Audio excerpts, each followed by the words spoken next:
Ayan, isang mapagpalang hapon sa inyong lahat, mga kalingap, mga brother sister. Narito tayo ngayon sa Karatig Bayan ng Tanay sa Pililla, Rizal. Meron tayo ditong tutulungan ngayong araw na ito. Isang single parents na halos bulag na siya. Siya ang ating bibigyan ngayon ng ating ayuda. Tara mga kalingap, mga kaibigan, samahan niyo ako at alamin natin ang istorya ng kanyang buhay. Tara! Pupunta na tayo doon kay Ate Mary Grace, yung pong bulag. Tapos tapos na tayo kay Alis na po ako. Oh, sige. God bless. God bless po. Puntahan natin si Ate Mary Grace dito. Dito po yun Dito. Dito ba? Dito. Ayan, nasamahan tayo ni ng ating ibinalag. Para doon kay Ate Mary Grace naman tayo. Sarado na isang dinaanan namin ng mga nakaraan.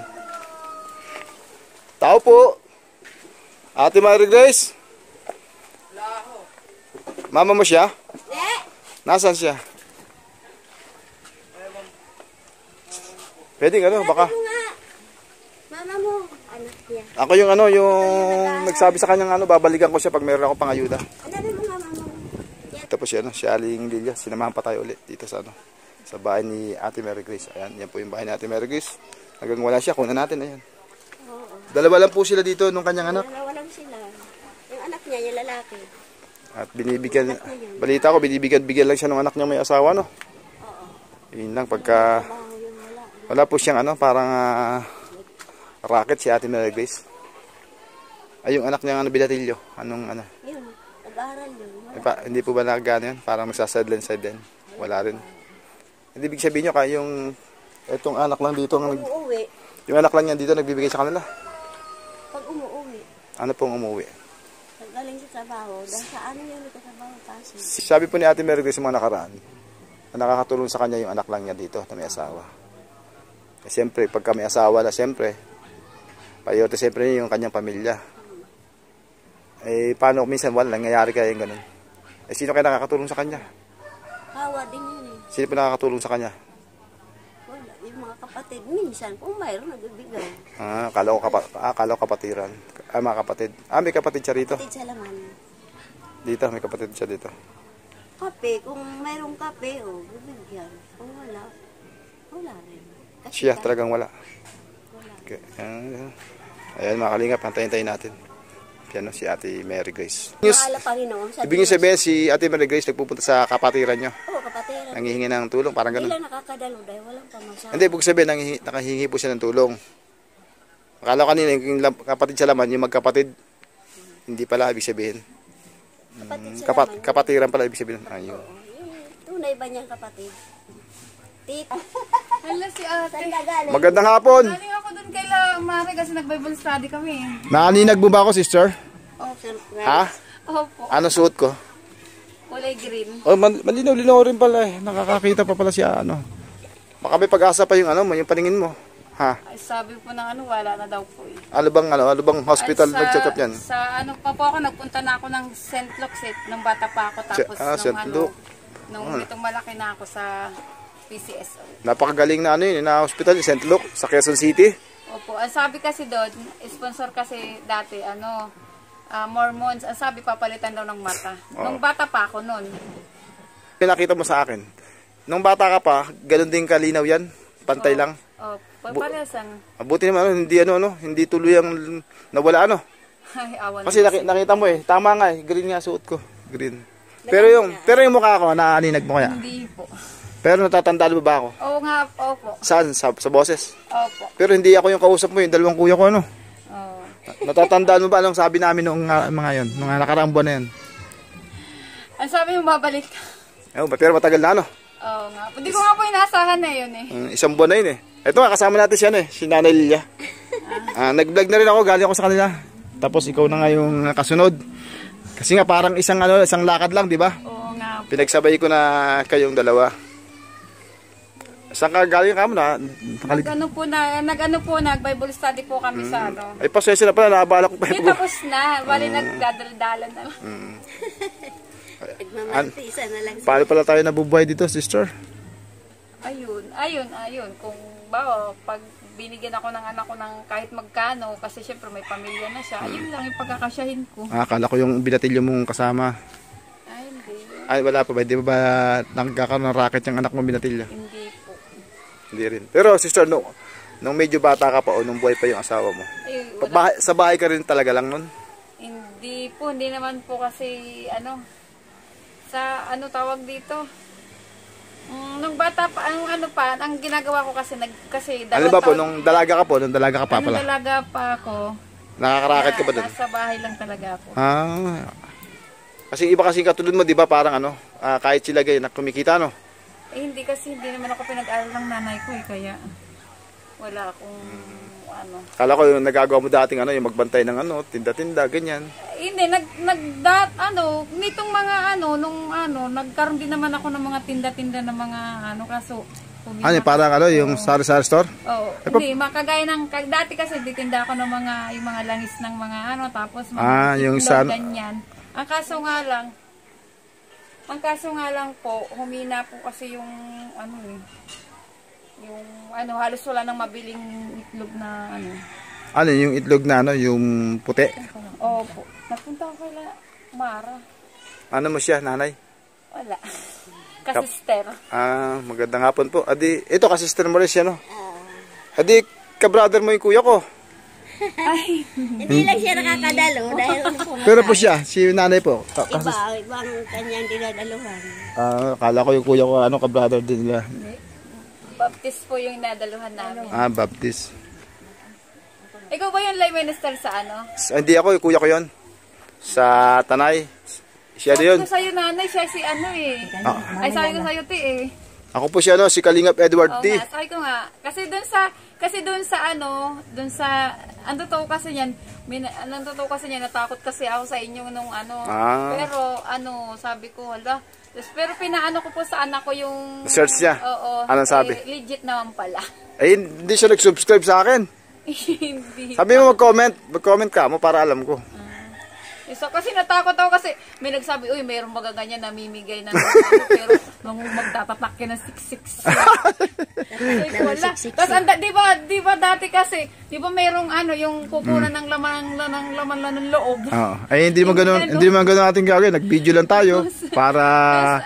Tapos, talaga oo. Tapos, tapos nung inano ko naman, lahat nga ng tinulungan nyo na ako kasi, sabi ko sa anak ko, anak, ayan tinulungan niya yan. Tingnan mo. Marami, napanood naman niya? Napanood naman niya. Tapos napakinggan ko din naman. Tapos sabi ko, alam mo anak, parang hindi yata tayo dito masasali kasi tingnan mo yung mga tinutulungan niya talagang nangangailangan. Sige, nangangailangan din naman ako pero yun sila kasi kumbaga yung bahay, sabi nga ng bunso ko, alam mo mama yung bahay talaga niya nung malalaglag na yung dingding. Sabi ko, maigigi pa pala yung bahay natin. Oo naman, totoo, tama sa ganito. Ang problema lang natin, sabi ko, yung pang-araw. Wala kayong source of income, tsaka PWD ka, siyempre. Di ba? Katulad nga nung kwento mo, kung di ka bigyan ng anak mo, wala kayo nitong anak mong bunsong sabi natin pagsasaluan. Oo, kung magkano lang naman yung gawa na.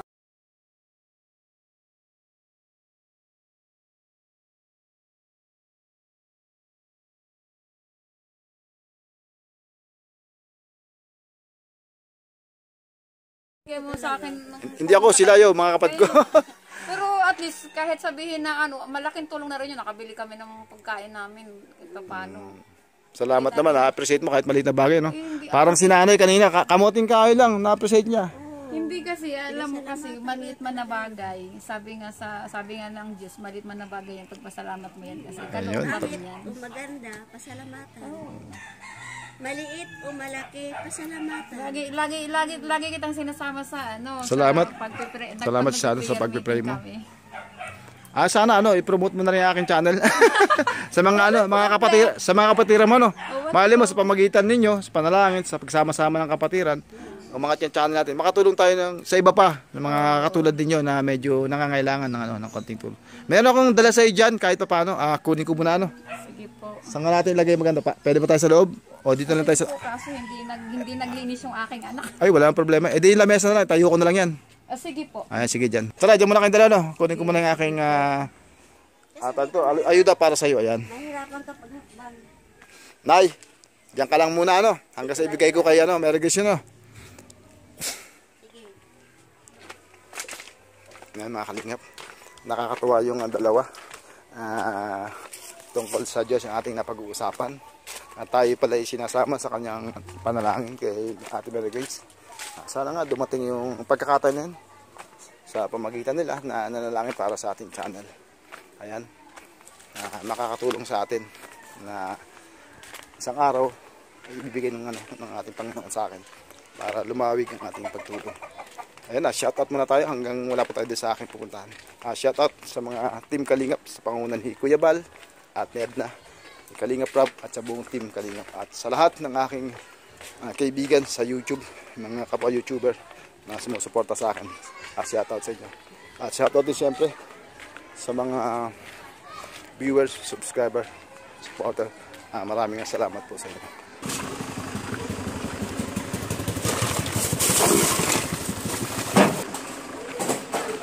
Salamat sa pag-subscribe ha.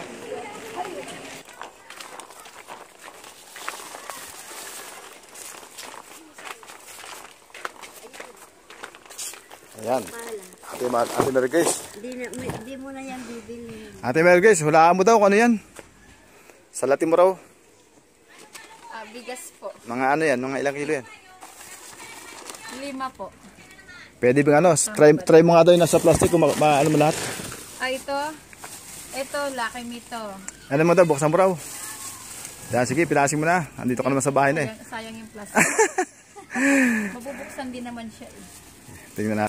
Titingnan natin kung ma-identify ni, ni Ate Mary Grace. Ito Lucky Me. Di bali, ayan. Ito naman chicken.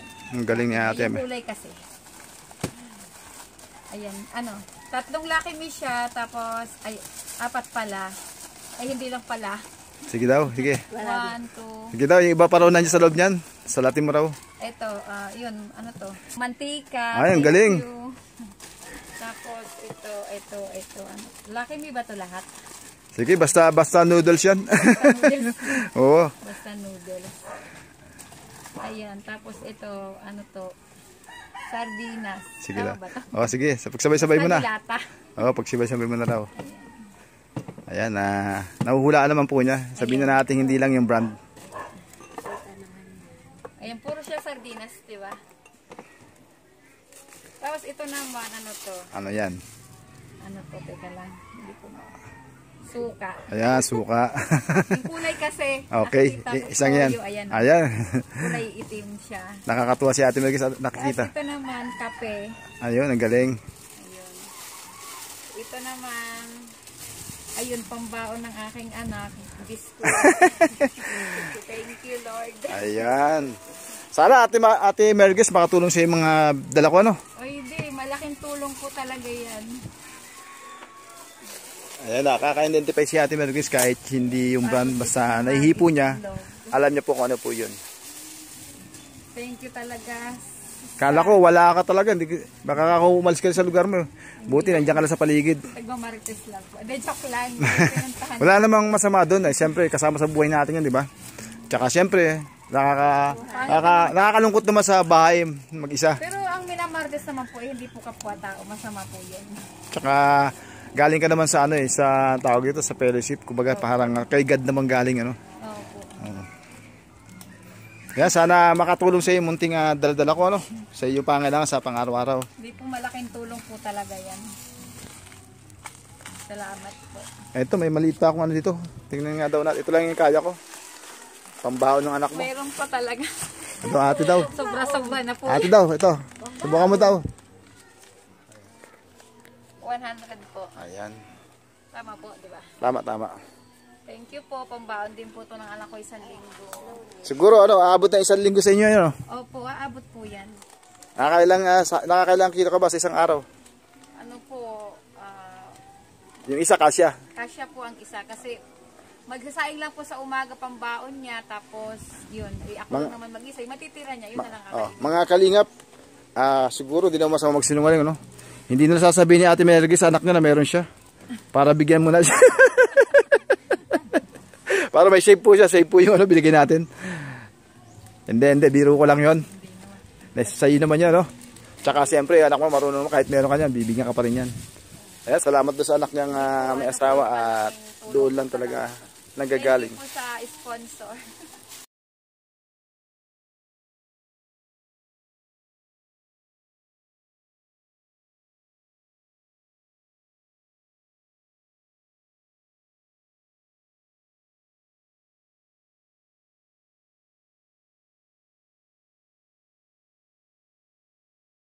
Siksik liglig. Oo, totoo. Tama naman. Babalik kayo ng mahal ang Panginoon. Siksik-liglig kasi kayo gumamit. Kayo ang ginamit upang kami matulungan. Ipapagpasalamat ko rin to sa church namin. Siksik-liglig. Maraming salamat, sister. Tulungan mo nila ako doon sa channel. Para makatulong pa tayo sa iba pang nangangailangan na tulad nyo, ano? Opo. Yan, maraming salamat. Meron nga po akong iaano sa yung bata, na ano, kaso nga po, hindi ko pa mo masyado. Sige, pagka meron tayo, bakit hindi? Yun naman ang ating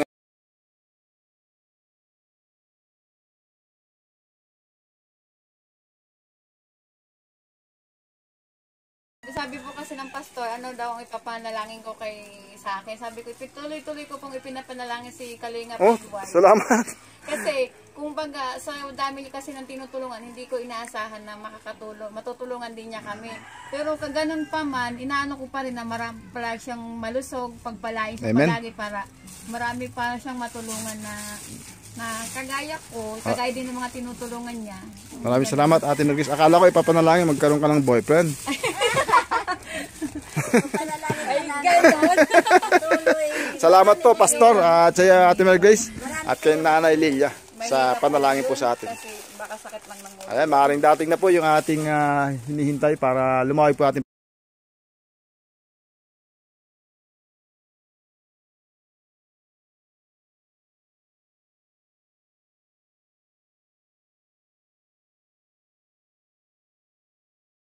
naibigyan natin yung ating ayuda dito sa dalawang magkapitbahay na ating na-vlog ngayon sa tuloy na po ako. Sige po, patnubayan ka po ni Lord ng Panginoon. Naway, marami pang inyong matutulungan. Opo. Bye-bye. Sige po, Ayan, ingat next po ulit. Ayan, uwi tayo. Pag sa tag-ulan, Pag meron pa tayo, babalik pa tayo dyan sa inyo, ano? sige Kaya lang di natin may pangako kung kailan. Panalangin mo na lang na isang araw ulit tayo makakabalik dito. sige po. Tara, Mary Grace, Ate Mary Grace. I-ano na lang kita sa aking Yan mo yung ating channel, ano? Yung ating YouTube channel. Ayan, shoutout po kay Romeo, kay Danilo, at saka po kay Arnel. Ayan, yung mga gumagawa po doon sa lugar namin. Shoutout sa inyo mga brother, mga tigana po sila. Shoutout din kay Tess Mendez doon sa binilihan natin ng kamuting kahoy kanina na dinagdagan niya. Maraming salamat, sister. Shoutout sa Team Kalingap sa pangunguna ni Kuya Bal, ni Ate Edna, ni Kalingap Rob at ng buong team. At maraming salamat at shoutout sa mga subscriber, viewers, supporter at sa mga kapwa YouTuber ko na sumusupport sa aking YouTube channel. Shoutout po sa inyo. Maraming salamat po sa inyong suporta. Sana po patuloy niyo suportahan si Kalingap Edward T para lumaki pa po yung ating pagtulong. Paano, hanggang dito lang mga kaibigan, mga Kalingap. Bye bye. God bless.